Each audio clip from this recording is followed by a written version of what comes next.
They say you never know what you're capable of until you're in too deep. I'd always been sensible, risk averse, but then I met Jake. Something dormant in me roared awake. It started innocently, a flicker of intrigue. He was half my age, wild, intense, and made me feel truly seen for the first time in decades. Curiosity morphed into something dangerous, a web that shattered my carefully built life. Now, amidst the wreckage, I question if I ever knew my own heart or the darkness it could unleash. I first saw Jake at a Chelsea gallery, a last-minute invite from a friend. I almost bailed, citing the late hour and distance, but truth was I hadn't felt like myself in years. Mingling felt draining. Still, something drew me there, a primal urge to escape the gray monotony. Jake stood near the back, wine in hand, captivated by a huge abstract piece. It dominated the room, drawing everyone's energy. His face was serious, thoughtful, gaze locked on the canvas. Young, maybe 25, his expression a mix of defiance and a surprising vulnerability. I watched him, drawn to his unwavering focus. It was rare to see such absorption, and for a moment, my own life's weight lifted. "Do you like it?" I asked, surprised by my own boldness. He turned, a flicker of surprise in his eyes. "I do," he said thoughtfully. "It's raw, imperfect, real, you know?" I nodded, a thrill at his words. Art should be honest, even uncomfortable. He smiled, a genuine warmth that made me feel seen and exposed. "I'm Jake." He offered a hand, his grip firm. "Are you a collector?" "Not exactly," I hesitated. "Used to teach art history, now I just appreciate."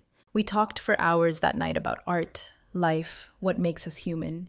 He had this intensity, a hunger that mirrored my younger self, before life became routine. By the time we said goodbye, I felt lighter, like I'd glimpsed a forgotten part of myself. Driving home, his eyes lingered in my mind, like he'd seen past my carefully constructed walls. I told myself it was just a moment, fleeting, harmless. But deep down, something had shifted, a quiet thrill blossoming in my chest, something I hadn't felt in years. I went back to the gallery a week later. Denial was strong, but the truth was I went to see Jake again. I told myself it was for the art, to reconnect with friends, but he was the pull. The gallery was quieter, Jake alone by a painting, shoulders tense, staring into the distance. He softened when he saw me. "You came back," he murmured, surprised. "I did," I replied, warmth spreading through me. "Wanted to see the exhibit again, talk more about art with someone who gets it like you do." We talked for hours that night, wandering the gallery, sharing our lives, frustrations, dreams.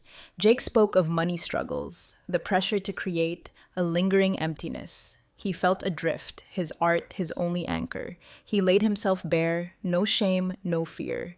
It had been years since anyone had been so open with me. I felt a kinship, a connection beyond words. Later, in the dim hallway, he took my hand, a shiver down my spine. Boundaries blurred, I leaned in, and when he kissed me, I didn't resist. Swept away by the thrill, a rebellion against a stagnant life. I knew it was wrong. My husband, my daughter, my world would shatter. But in that moment, all I felt was alive, desired, seen. A feeling I'd craved for years, worth risking everything for. David, my husband, was a practical man. He noticed things, subtle shifts, routine changes. He rarely pried, but I saw suspicion growing. Casual questions, searching gazes, trying to decipher my sudden gallery interest. One evening, heading out to meet Jake, David stopped me, confusion and concern in his eyes. "Sarah, are you okay?" His voice calm but with a sharper edge. He wasn't buying my excuses. I forced a smile, hoping it looked natural. "Of course, just needed a hobby, something to occupy my mind." He nodded, but his eyes lingered, watching, making me feel exposed. I hurried out, heart racing. The affair's thrill was tainted by guilt. David's trust, once unwavering, was slipping. Yet, I couldn't let go of Jake, the exhilarating freedom. Our relationship deepened. Evenings at his cramped Brooklyn apartment, surrounded by canvases and turpentine. In that sanctuary, Jake opened up, voice soft, vulnerable, sharing his past. Absent father, resentment, broken relationships, trust issues, betrayal. "People always leave, Sarah," he whispered one night, eyes dark. "They pretend to care, to stay, but they always leave. That's why I don't let anyone in anymore." His words resonated, stirring something buried deep within me. I felt a strange protectiveness, wanting to be the one who stayed, who saw him and didn't leave. "I'm here," I whispered, "and I'm not going anywhere." But even as I said it, guilt gnawed, a promise I couldn't keep. My life fractured, two worlds colliding, knowing one would eventually consume the other. My daughter Emily was perceptive, more than I realized. She noticed the changes, late nights, distracted glances, drifting conversations, gentle, insistent questions, worry in her gaze, piecing together the truth. One afternoon at a West Village cafe, she leaned in, serious. "Mom, are you okay?" Her voice gentle. "You seem different, distant." I forced a smile, brushing off her concern with the same excuses, but Emily persisted, her eyes searching, sensing the hidden truth. "Is there someone else?" she asked, voice barely above a whisper. Her question hit me hard, blunt, cutting through my defenses. I wanted to deny it, reassure her, but her eyes knew. Lies would deepen the rift. I took her hand, voice trembling. "It's complicated, Emily. I never meant for this to happen." Her expression softened, hurt and understanding mixing. Squeezing my hand, her gaze filled with sorrow. In that moment, I saw the damage, the lives entangled in my secrets. "Just be careful, Mom," she murmured, voice thick. "Please be careful." David's suspicion hardened into determination, a need for answers. He hired Detective Miller, known for uncovering truth, however buried. Miller was discreet, methodical. Within days, he had proof of David's worst fears. David confronted me, face a mask of calm fury, voice steady, laced with hurt. He presented photos Miller had taken. Jake and me, unguarded, our connection exposed. "I trusted you, Sarah," he whispered, voice breaking, looking away. "After everything, I thought I knew you." I wanted to explain, tell him I felt trapped, lost in routine, but words felt hollow, inadequate against his pain. I saw our shared trust vanish, leaving a chasm I couldn't bridge. He left that night, footsteps heavy, silence deafening. Alone in the empty apartment, choices pressed down, the affair's thrill fading into despair, leaving me more isolated than ever. The thrill with Jake was gone, replaced by unease. He started talking about the future, unsettling hints of a life together, far from my current world. Youthful idealism, I thought, a dream that would fade. But his hints grew bolder, darker. One evening, in his studio, he spoke of financial woes, piling debts, art career pressure. Familiar urge to help, but now it felt like expectation. His words edged, a quiet demand. "You don't have to stay stuck, Sarah," he murmured, taking my hand. "We could build a life. Just us. Fresh start, a little funding to get us going." His gaze bored into mine, his words sinking in. Not just a life together, but leaving my life, my security. Desperation in his eyes frightened me. I saw him clearly for the first time, manipulative, using others to escape his own mess. I pulled my hand away, disillusionment settling. The charm was a mask for something darker. He noticed my hesitation, gaze hardening. "Don't act innocent, Sarah. You came to me, remember?" His words stung, a bitter reminder of my choices, my weakness. Leaving that night, the fantasy was over. The kindred spirit was dangerous. Next day, Emily called, voice tense, urgent. Meet her at a diner, no refusal allowed. Her expression was grim, gaze unwavering. I braced myself. "Mom," she began, voice trembling. "I know about Jake. I know you've been seeing him." Her words hit like a blow, shock and shame mixing. I searched for words, but before I could speak, she leaned forward, voice hardening. "He's dangerous, Mom. I did some digging. He has a record, manipulating women. He's using you." The accusations sank in, each word sharpening my guilt. Part of me wanted to defend him, deny it, but I couldn't ignore her evidence, her truth. My resolve faltered, confidence in Jake crumbling. Emily continued, "Not to hurt you, because I love you and I don't want you hurt. Please, end it before it's too late." Silence hung heavy. I'd fallen into a trap, blinded by thrill, by escape. Looking into her concerned, fearful eyes, I knew she was right. I had to end it, pull back from the edge before losing everything. Ending things with Jake was easier said than done. He was a part of my life, an escape I'd clung to when my world felt suffocating.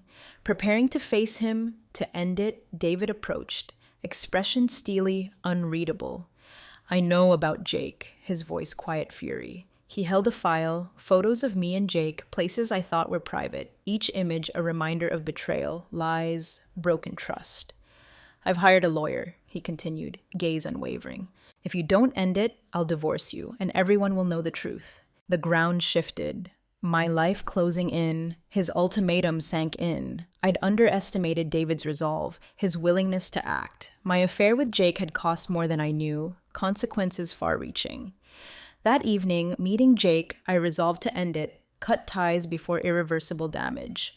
Driving to his studio, part of me wondered if it was already too late. When I told Jake it was over, his reaction wasn't what I expected. No pleading, no apologies. His face hardened, gaze cold, staring at me, expression unreadable. "You think you can just walk away, Sarah," he murmured, voice low, almost a growl. "After everything we shared, everything I've done for you?" His words chilled me, his tone sharp, unfamiliar. I tried to reason, explain I couldn't continue, family to consider. He cut me off, gaze sharp, unyielding. "You don't get to decide that," he hissed, stepping closer. "I know things, Sarah, things that could ruin you. Try to walk away and everyone will know exactly who you are." His threat hung between us, heavy, suffocating. I realized I'd underestimated him, seen only the charm, vulnerability. Beneath it, darkness, manipulation, control. I'd given him power to destroy me, and he was wielding it. I left his studio trapped, his threats pressing down, no escape. The thrill was gone, replaced by dread, deep terror, realizing how much I'd risked, lost. A week later, I came home to chaos. Apartment ransacked, drawers open, papers scattered, valuables gone. Panic surged. I called out, fearing for my safety, but only silence. I called David. He arrived quickly, face grim, taking in the damage. Police came, combed through the mess. As they took my statement, a sinking feeling. Jake, his way of showing consequences. A note left behind, hidden among scattered belongings. "This isn't over, Sarah." Shaken, a reminder Jake was watching, waiting, willing to escalate if I didn't comply. David, seeing my distress, offered rare comfort, anger tempered by determination to protect me. Looking at him, choices pressed down.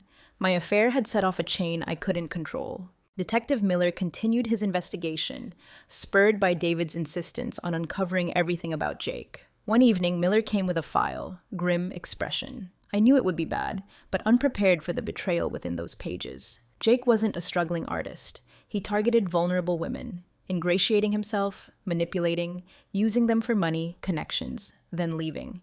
Miller said some women filed complaints, but no proof to stick. Reading accounts, stomach churned with disgust. Sickening realization, I was one of them. Fallen for his lies' charm, he saw me as a means to an end. Betrayal cut deep, questioning my judgment, choices, the life risked for a man who saw me as an opportunity.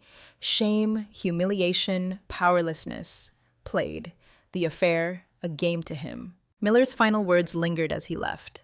"He won't stop, Sarah. Men like him never do. Unless you stand up to him, he'll keep manipulating you." He was right, but fear held me back. Jake was dangerous. Confronting him paralyzed me, but I couldn't hide forever.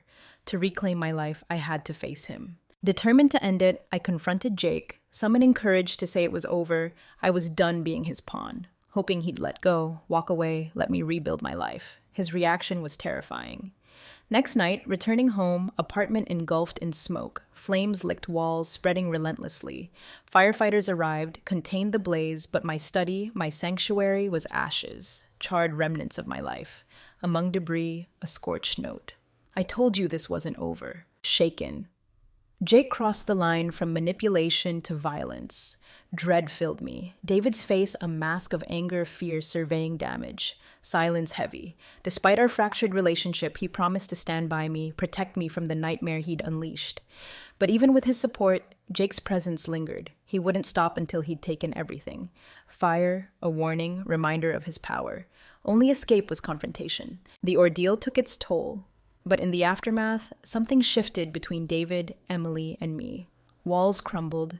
Shared trauma pulled us closer, forcing us to confront fractured relationships. David and I sat together, heavy silence. He reached for my hand, hesitant but steady. First flicker of hope in months. We talked for hours, unearthing resentment, hurt, unspoken words. "I thought I'd lost you, Sarah," he murmured, voice thick. "Thought you'd drifted too far. No way back." I looked at him. Guilt mixing with gratitude for his willingness to stay, forgive, rebuild. We weren't perfect, wounds deep, but a chance remained. The fire burned away illusions, leaving truth. Emily joined us, balm to our fractured family. Together, we filed a restraining order against Jake, taking precautions, determined to rebuild. First, sense of peace, belief we could emerge stronger. Months passed, scars remained, but a renewed purpose emerged. The ordeal forced me to confront ignored parts of myself, lost in routine, volunteering at a local art center, sharing my story with those who'd faced betrayal, manipulation, loss. In the quiet, surrounded by others on difficult paths, I found strength. Rebuilding not just my life, but myself. More than my mistakes, more than choices that nearly destroyed me. David and I repaired our marriage, finding laughter, companionship, once impossible. Healing was slow, fragile, but we were committed to moving forward, reclaiming our life. Emily, unwavering support, helped navigate the aftermath. She forgave me, and in that forgiveness, I found courage to forgive myself, let go of guilt, embrace the future. One evening, watching the sunset, a sense of peace. The worst was behind me. Shadows faded, replaced by resilience. To the edge and back, scarred but stronger, ready for whatever came next. The future unknown, vast, waiting. But I was no longer afraid, free. Freedom, hard won, precious, the truest redemption.